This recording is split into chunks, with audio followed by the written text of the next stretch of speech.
সিপাহীজলা জেলায় প্রায় 200 বাংলাদেশি বংশোদ্ভূত বসবাস করছে বলে শুক্রবার অভিযোগ তুলেছে তিপ্রামথা। এ নিয়ে দিন দলের নেতারা জেলার পুলিশ সুপারের কাছে ডেপুটেশন প্রদান করেন। সিপাহীজলা জেলায় প্রায় 150 থেকে 200 বাংলাদেশি বংশোদ্ভূত পরিবার অবৈধভাবে বসবাস করছে বলে গুরুতর অভিযোগ তুলেছেন তিপ্রামথা দলের এমডিসি উমাশঙ্কর দেববর্মা। শুক্রবার দুপুরে এই ইস্যুতে সিপাহীজলা জেলার পুলিশ সুপার বিজয় দেববর্মার কাছে ডেপুটেশন জমা দেন তিনি। উমাশঙ্কর দেববর্মার অভিযোগ, বিশালগড় ও সোনামুড়া মহকুমার অন্তর্গত 5টি থানার অধীন 8টি ভিলেজ কমিটি এলাকায় রিজার্ভ ফরেস্টে প্রায় 3000 কানি জমি দখল করে বসবাস করছে এই সব অবৈধ অনুপ্রবেশকারী পরিবার। শুধু বসবাসই নয়, এই এলাকায় গাঁজা চাষেও তারা জড়িত বলে দাবি তার। আমাদের বিশালগড় এবং সোনামুড়া সাব ডিভিশনের মাঝখানে মিডল স্ট্যান্ডে একটা 1000 টিনের কানি হইল খালি জায়গা। এখানে আমাদের 8টা বিসি, টোটাল 5টা পুলিশ স্টেশনের আন্ডারে 8টা বিসি এলাকা এফেক্টেড। আমি খবর পেয়েছি ওই জায়গাতে কিছু বাংলাদেশি, বিশেষ করে বাংলাদেশ থেকে আগত, ওখানে 200 থেকে 300 ফ্যামিলি ওই রকম শুনেছি আমি। এখানে অস্থায়ীভাবে বসবাস করতে শুরু করে দিচ্ছে। আমরা জানি ওইখানে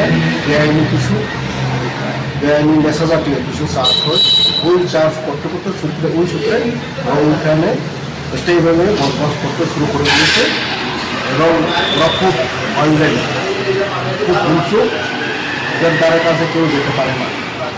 তাই আমি শোনার মাত্রই আজকে আমাদের সিপাহীজলা এসপি সাহেবের কাছে আমি একটা মেমোরেন্ডাম দিয়েছি।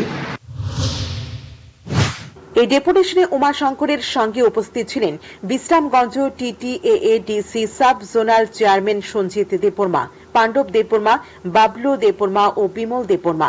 তারা একযোগে প্রশাসনের কাছে দাবি জানান, অনুপ্রবেশকারীদের দ্রুত চিহ্নিত করে যথাযথ পদক্ষেপ গ্রহণ করতে হবে।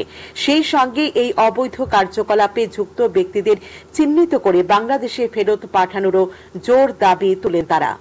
তিপ্রামথার অভিযোগ, দীর্ঘদিন ধরে এই অনুপ্রবেশকারীরা শুধু বনভূমি দখল করে বসবাস করছে না, বরং নানা অবৈধ কর্মকাণ্ড, বিশেষ করে মাদক চাষ ও পাচারের সঙ্গে যুক্ত হয়ে পড়েছে। এতে এলাকার পরিবেশ ও আইন শৃঙ্খলা পরিস্থিতি বিপন্ন হচ্ছে বলেও আশঙ্কা প্রকাশ করেন তারা।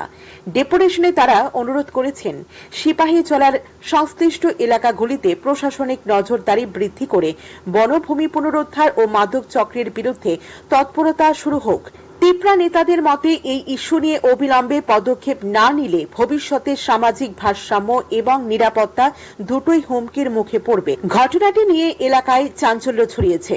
যদিও প্রশাসনের পক্ষ থেকে এখনো পর্যন্ত এই বিষয়ে কোনো প্রতিক্রিয়া মেলেনি, তবে সূত্রের খবর, অভিযোগের ভিত্তিতে তদন্ত শুরু হতে পারে। Bureau report, headlines Tripura national.